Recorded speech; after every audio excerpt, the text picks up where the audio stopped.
There is apparently an invisible barrier in the workplace that prevents women from rising into the higher echelons of their jobs. This barrier is built, maintained, and jealously guarded by men who don't want women in top jobs because they feel threatened by women and want to keep women down. All the glass ceilings and all the professions where there are hardly any women involved. A vast number of the most senior professions where there are very few women.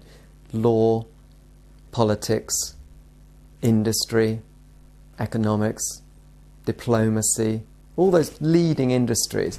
Women are very, very far and few in those professions. Therefore, you can say it is a male-dominated society. But we also live in a society in which males are dominated. Of course, if you look around, men have all the best jobs. They're the presidents of countries and the CEOs and the high flyers. And when people talk about male-female equality, what they mean is women should be equal with those men at the top. But it's not a particularly representative sample of how all men fare in life. Yes, men are at the top, but men are also at the bottom. They have all they tend to die earlier. They die of all known causes of death at a faster rate than women. They have all the crappiest jobs. The rate of 95% of workplace fatalities are male, so they have the riskiest, most unpleasant jobs. The bin men, the loggers, the construction workers. So there's a lot of men at the bottom too, and so you get men at the bottom, men at the top, and kind of women in the middle. And when people talk about male domination, they forget that the winners, the male winners, are not just quotes dominating the women; they're also dominating the others too.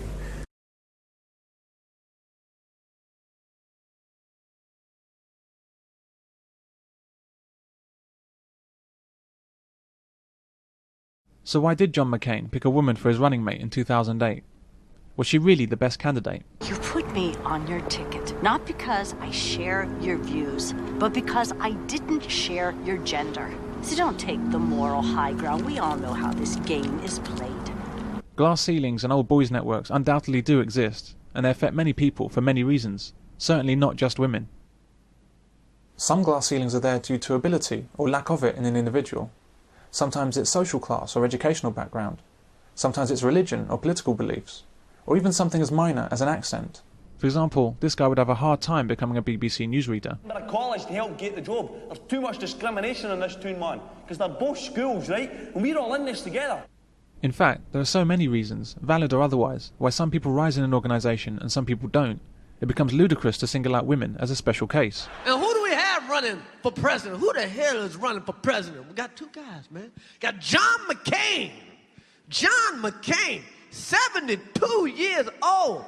He was too old 10 years ago. But one thing is generally true. The people that rise to the top in a business are the people that best serve that business. Businesses want to make money, and if you're the best person to do that, then you'll rise. But it is a fact that women often don't make it into the boardroom of companies. Why is this happening? Compare two workers with the same educational background. Why would the woman not achieve the same level of promotion as the man? The only difference between them in their careers is the 6 months maternity leave she took for her first child and the other 6 months for her second child, and the weekly time off she takes on Thursdays when she can't get a babysitter. This woman can't spend time away at other sites abroad because of the children, and continues to work shorter days for the same reason. However, she can't understand why he's been promoted ahead of her and plans to file a complaint with the Equal Opportunities Commission. This story, with myriad variations, is repeated in all kinds of jobs in the UK. The plain and simple fact that women and government seem hell-bent on avoiding is that women have babies. And because women have babies, there always comes a point in a woman's career where she must make a choice between children at home and her advancement at work. And at that same point, companies must make a choice between a man who's at work and a woman who isn't. Is it fair that to be the youngest VP in my company, I will be the oldest mom at preschool? Not really, but that's part of the deal. I made a choice. Some women got pregnant, I got promotions. While women like to think that they can do it all and have it all. Oh, but I wish you wouldn't think of me as a woman. What? I'm your business partner. You all make mistakes in business. I wish you wouldn't think of me as just a business partner. I am a woman, too. Having children and having a career is an either-or situation.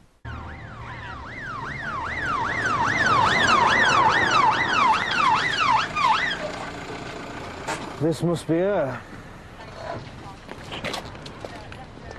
Afternoon, Angie Barker, the new DI. This is DS Harris. Ma'am, sir. And these are... Never seen a working mother before, Constable. Right, what have we got? She can do both, but then both jobs suffer, and the children, the company, and the woman all lose. The Glass Cliff is a strange attempt to explain situations where women are promoted into top jobs, they proceed to run the company into the ground, and then claim that they were deliberately promoted into risky jobs in order for them to fail. We can see the pattern here. If women are sacked, it's because they're female, not because they're rubbish.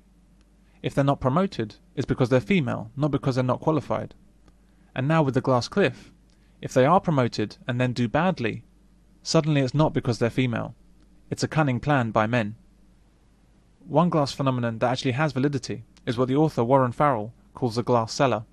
This refers to the huge number of jobs in which you'll never see women working. They have no expense accounts, personal assistants or air conditioning. These jobs include sewage workers, refuse collectors and construction workers. It includes all the jobs that have the highest incidence of workplace injuries and deaths. Women never seem to mention these kinds of jobs when complaining about equality at work. They only seem concerned with top jobs. It seems that women only want equality when it suits them. I is with none other than Professor Sue Lees. She be director of the Centre for Gender Research. I mean, the real question is whether there'll be a president of the United States who is a woman. I'll believe that women want equality, not when I see the first woman president, but when I see the first woman refuse collector. I actually thought I'd seen my first ever female collector during filming, but it turned out to be a man with long hair. 24 of the 25 worst jobs are male-dominated. Almost 100% of workplace injuries are to men. Almost 100% of workplace fatalities are male. In 2001, 2 men were burned to death in an industrial bread oven whilst trying to repair it. They were sent in only 2 hours after the oven had been turned off, and it took 17 minutes to get them out, by which time both men had been burned to death. What would we say about the treatment of women in our times if it were 2 females that were sent into such danger and baked alive? Women are protected from doing these kinds of jobs, and they're very quiet about it.